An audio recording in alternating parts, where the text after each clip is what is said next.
Olá, meus amores queridos, saudade de vocês, muita saudade e espero que vocês estejam se dedicando. E eu também quero agradecer pela dedicação, né? Porque o ensino à distância, ele precisa de mais dedicação. Não é igual estarmos todos nós juntos tirando nossas dúvidas nos momentos, mas isso tudo vai passar logo. Continue se cuidando, hein?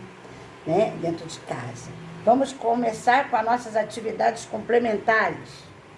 Lá em português, né? Hoje nós temos um texto que nós vamos, claro, praticarmos no livro, no nosso livro de apoio. No texto 2, um certo pé de laranja-lima. A interpretação desse texto e as atividades.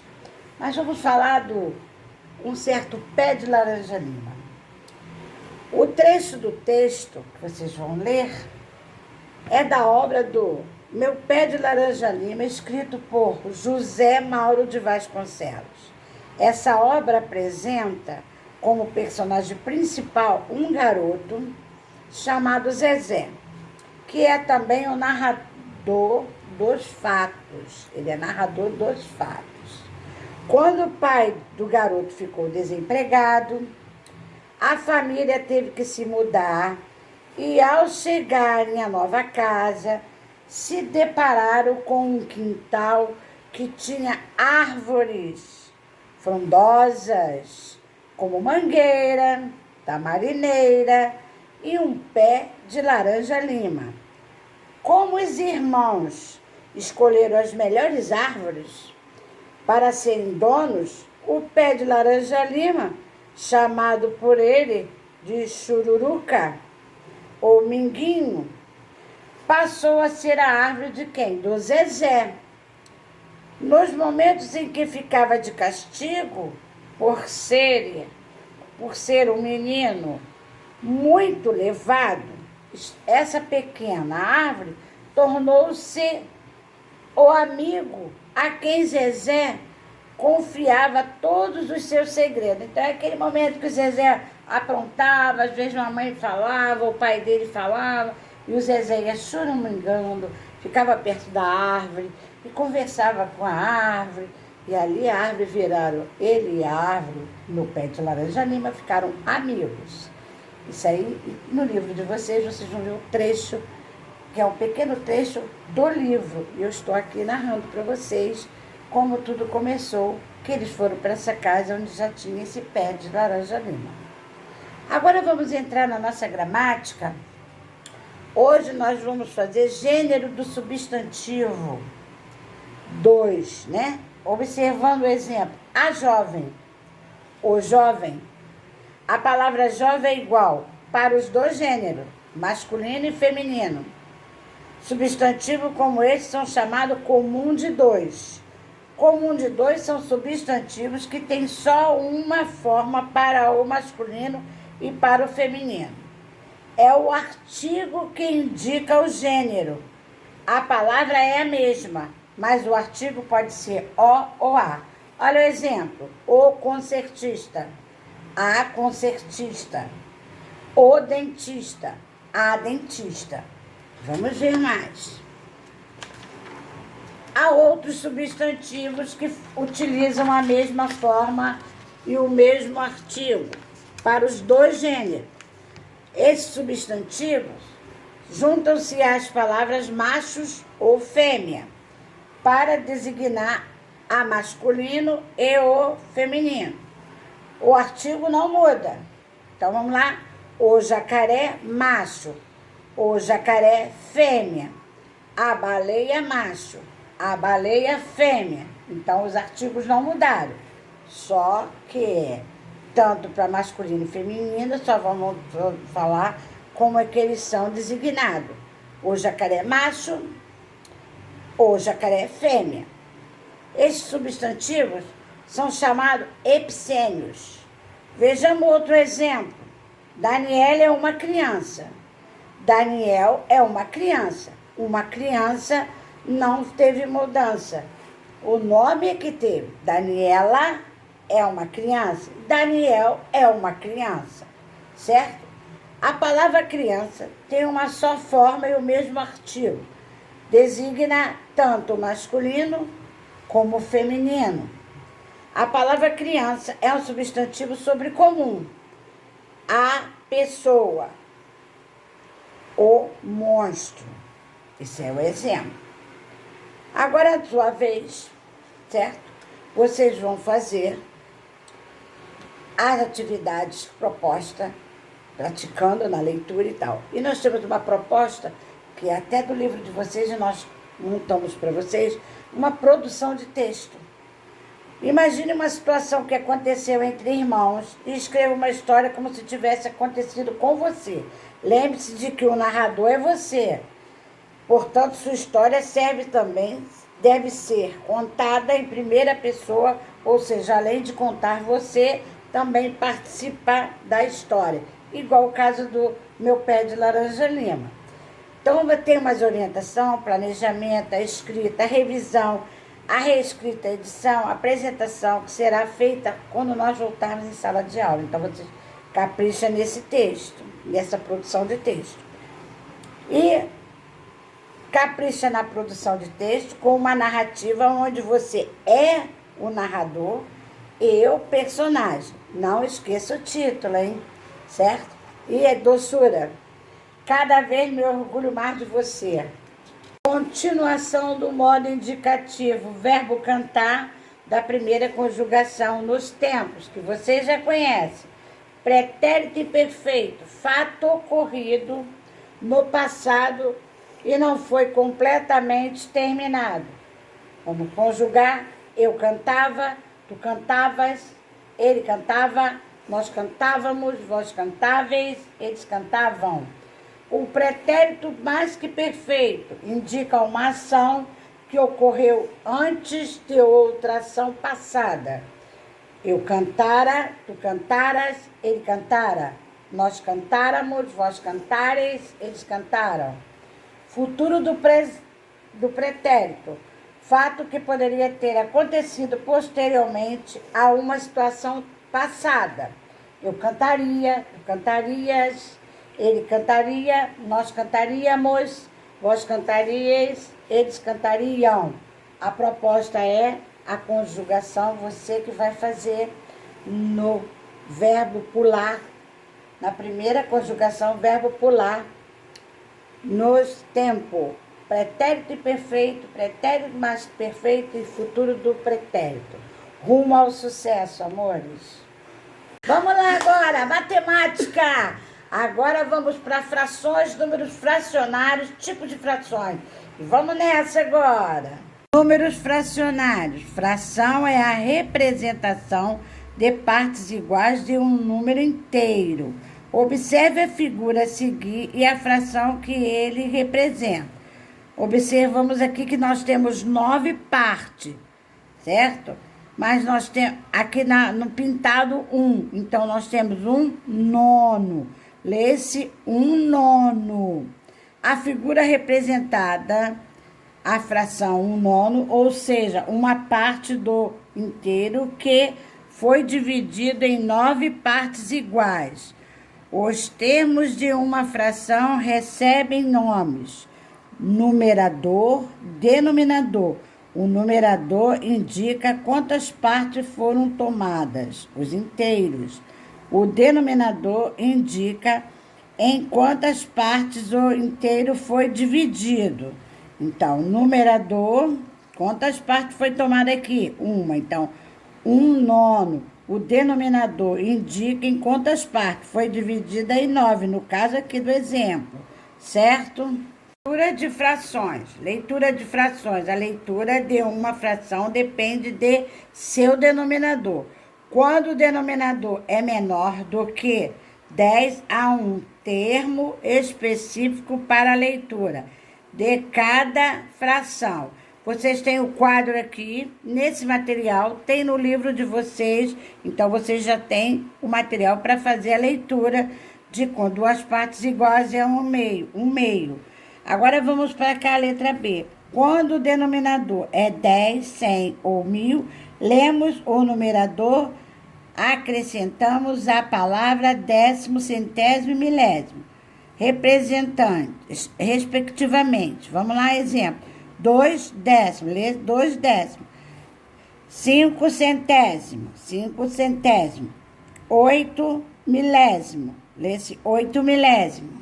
Agora, na letra C, quando o denominador é maior que o 10, 100 ou 1000, lemos numerador e, em seguida, o denominador acrescido da palavra avos. 6, 15 avos. Lê.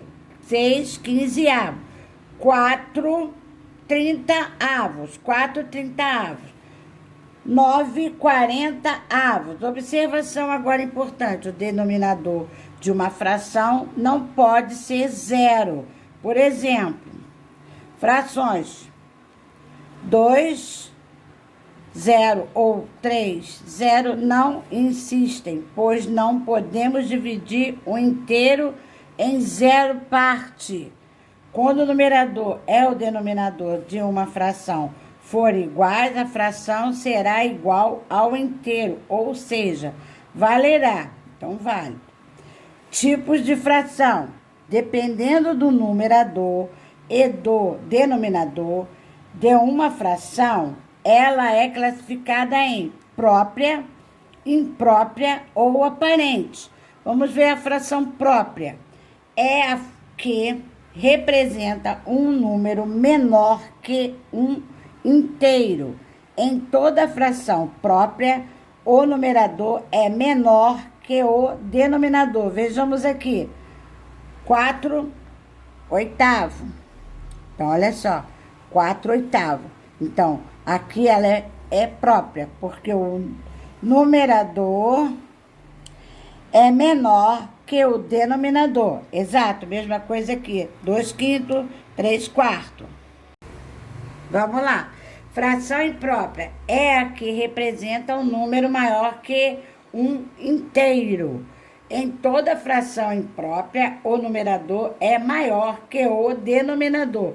Vamos ver o exemplo. 4 quartos. E aqui nós temos o 2 quartos. Então, nós aqui fazemos 4 mais 2, 6. E repetimos o denominador, 4. Então, vamos lá. Aqui é imprópria, porque o numerador é maior que o denominador. E temos um inteiro. Vamos ver outro exemplo. 5 quintos mais 4 quintos. 5 mais 4, 9. 9 quintos. Também é imprópria. A fração aparente é aquela em que o numerador é múltiplo do denominador. Toda fração aparente representa um número inteiro. Exemplo, que temos inteiro, 8 oitavo, 8 oitavo, né? Aqui é uma... Vamos agora, então, o quê? 8 mais 8, 16, sobre, né? Oitavo, 16 oitavo. 16 dividido por 8 é 2. Então, temos 2 inteiro. Outro exemplo, 4. 4, quarta parte, mais 4 quartos. 4 quartos mais 4 quartos. 2 inteiro também. Quer dizer, 4 mais 4, 8. 4 é o denominador. Repetimos. Então, 8 dividido por 4 é 2. Então, nós temos 2 inteiros. Aqui são as aparentes. Por isso que elas são aparentes. Vamos lá. Outros exemplos de frações aparentes. Letra A, 1 inteiro. Nós temos 10. 10 dividido por 10, 1. 10 é múltiplo de 10. Letra B, 2 inteiros. Então, nós temos 6 mais 6, 12. 12 sexto. 2. 12 é múltiplo de 6. 3 inteiro. Então, nós temos aqui 4. 4 vezes 3 é 12. Então, 12 dividido por 4 é 3. 12 é múltiplo de 4. Os números que você conhece até agora podem ser representados em forma de fração. Exemplo, 7 inteiro, que é igual a 7 sobre 1. Se o numerador de uma fração for zero, seu valor será sempre zero. 0 sobre 5 é igual a zero, certo? Meus amados, é a sua vez, prestem atenção como são as frações impróprias, as próprias, impróprias, aparentes, porque os deveres são para vocês conhecer, saber que uma é menor do que a outra, e vocês vão vendo direitinho, que é uma tabelinha que vocês têm. No livro de vocês tem essa explicação, e vocês também têm aqui na nossa proposta. Eu passei mais uma atividade, vamos fazer umas continhas, vamos começar a pensar de novo, que vocês amam a continha, estava com saudade, eu sei. Então, continue progredindo, você é capaz. Vamos em história. História, atenção na leitura, que é extensa. E vamos falar hoje contestação e repressão. Durante a década de 1960 e 1970, as cassações dos mandatos, as prisões e a censura ao meio de comunicação passaram a ser comum no país. Em resposta a essas atitudes do governo, surgiram diversos movimentos de oposição que protestavam constantemente. Entre eles destacavam-se o movimento estudantil e dos artistas. Na tentativa de acabar com os protestos, o governo criou a instituição para identificar opositores políticos com o DOI e o CODE, e fortaleceu outros órgãos também, como o DOPS, criado em 1924. O DOI e o CODE identificavam pessoas, criavam arquivos e guardavam informação, principalmente sobre atividades artísticas, intelectuais e políticas, que pudessem contrariar o regime. Já o DOPS reprimia as ações políticas contrárias ao governo, além de sofrer censura, torturas, prisões e as pessoas que cometiam atos considerados subversivos também podiam ser expulsas do país. Isso ocorreu com muitos intelectuais, professores, artistas, jornalistas e entre outros. Na atualidade, esses acontecimentos são motivos de estudos e investigações por parte das instituições que trabalham pela preservação dos direitos humanos e das memórias históricas. Durante os últimos anos da ditadura militar, a imagem do governo sofreu grande desgaste, especialmente por causa da enorme crise econômica e do fortalecimento das contestações contra o regime. A insatisfação popular refletiu nas eleições parlamentares de 1974, nas quais aumentou o número de deputados e senadores de oposições ao governos eleitos ao Congresso Nacional. A solução encontrada pelos militares foi permitir de forma lenta a abertura política. Entre 1979 e 1985, a censura passou a ser mais branda, novos partidos políticos foram criados e os atos institucionais perderam a validade. O Brasil avançou politicamente com a anistia das pessoas que haviam sido expulsas do país. A sociedade brasileira pedia o fim da ditadura. Então, vamos na direta já. Durante anos, a sociedade brasileira pressionou o governo pelo fim da ditadura militar, exigindo o direito de escolha aos governantes por meio do voto. A negociação pela democratização foi demorada. Em 1982, a população pode escolher seus candidatos para os governos estaduais, mas não para presidente. Neste contexto, o povo passou a exigir o direito de escolher, por meio do voto, o presidente da República. Esse movimento popular recebeu o nome de Diretas Já. Mesmo com forte apelo popular, a eleição para presidente com voto direto não aconteceu. A escolha do presidente foi decidida entre os membros do Congresso Nacional. Em 1985, Tancredo Neves, candidato da oposição, foi eleito o primeiro presidente civil após o período ditatorial. Agora é sua vez. A leitura, praticando no nosso livro, a leitura, certo? As atividades e prestem bem atenção. A importância do direito à liberdade de expressão, de modo que é possível participar de diferentes instituições sem que todos pensem da mesma forma. Certo? Então, queridos, é a liberdade de expressão. Essa que é a nossa força. Avante, Brasil! Queridos, acredito em vocês, o nosso futuro. E ciências agora, e nós vamos falar os animais. São seres vivos que nascem, alimentam-se, crescem e podem ser reproduzidos e morrem. Não é verdade? Seres vivos. A diversidade animal.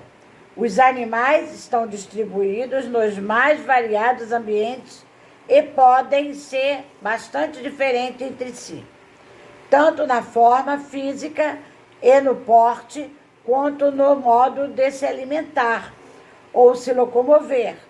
O lugar em que o animal vive consegue tudo o que precisa para a sua sobrevivência. No lugar que ele vive, ele consegue tudo para a sua sobrevivência, como alimentos, abrigo e parceiros para reproduzir, e seu ambiente natural ou habitat. De acordo com esse ambiente, os animais podem ser classificados em terrestres e aquáticos. Os animais terrestres são os que vivem na terra, como o boi, a formiga, o lobo e a serpente. Os animais aquáticos são os que vivem na água, como os peixes, a baleia, a lula. Alguns animais, como o sapo e a rã, vivem numa fase da vida na água, quando são larvas, e outra em solo, quando se tornam adultos. Esses animais são classificados como anfíbios. Os animais podem se locomover de diferentes maneiras. Alguns andam, outros correm, voam, nadam, pulam, e há os que se arrastejam, né? Se arrastam. Assim como os seres humanos, os demais animais se comunicam. Para isso, eles emitem som, como uivos, ruídos, berros, latidos e etc. Fazem também sinais, como movimentos das asas ou da cauda, e eles elaçam cheiros, certo? Os animais que se desenvolvem dentro do ovo são chamados ovíparos. E os que se desenvolvem dentro do corpo da fêmea são chamados vivíparos. Gente, a prática é a leitura. E também aqui nós fizemos uma proposta para vocês de perguntas. E vocês também vão praticar no livro de vocês. Eu quero que pratique bem a leitura. Me orgulho de você. Fotografia, amados. Meios de comunicação. Atualmente, o ser humano dispõe de inúmeros meios de comunicação que lhe possibilitam tomar conhecimento dos fatos mais importantes do mundo e no momento exato que está acontecendo.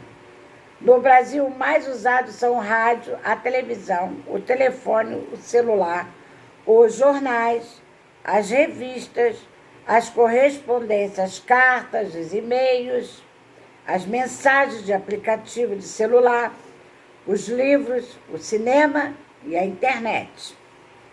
A empresa brasileira de Correios e Telégrafos é a empresa que faz o envio e a entrega dos serviços postais. Correspondência do nosso país, em nosso país. Para possibilitar as telecomunicações, isto é, as comunicações à distância, também são usados satélites artificiais. Esses satélites giram em torno da Terra, recebendo e transmitindo mensagens, sons, imagem e rapidamente para qualquer lugar do Brasil e do mundo. Por meio dos satélites de televisores e de internet, podemos assistir um acontecimento no Brasil ou em qualquer parte do mundo em tempo real. Transmissões ao vivo.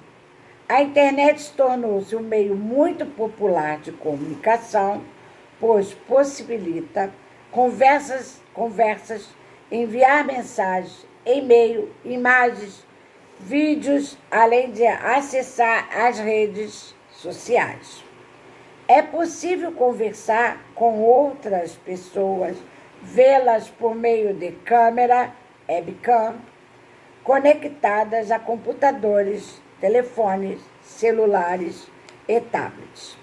Muitas pessoas utilizam a internet para fazer pesquisa, trabalhos, e no início a conexão era feita apenas por uma linha telefone. Hoje é possível conectar-se via cabo de fibra óptica, até mesmo via conexão sem fio, com o uso dos celulares, antenas e satélites, que nem nós estamos usando agora, né? Nessa nova tecnologia, muito importante. Continuando, a empresa, por meio de revistas e livros, contribuiu para a cultura e lazer, além de fornecer informações sobre fatos que ocorrem no mundo. Outra forma de comunicação bastante utilizada, especialmente nos grandes centros urbanos, é o telefone celular, não é verdade?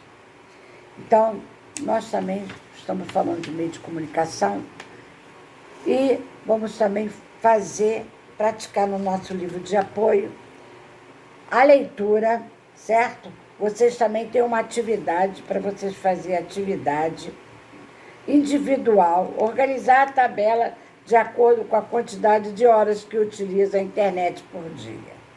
Isso aí vocês já sabem, né? Então, rumo ao sucesso e muita dedicação. Então, meus amados, eu vou ficando por aqui, ainda com uma saudade imensa de vocês. Vocês moram no meu coração, sabem disso.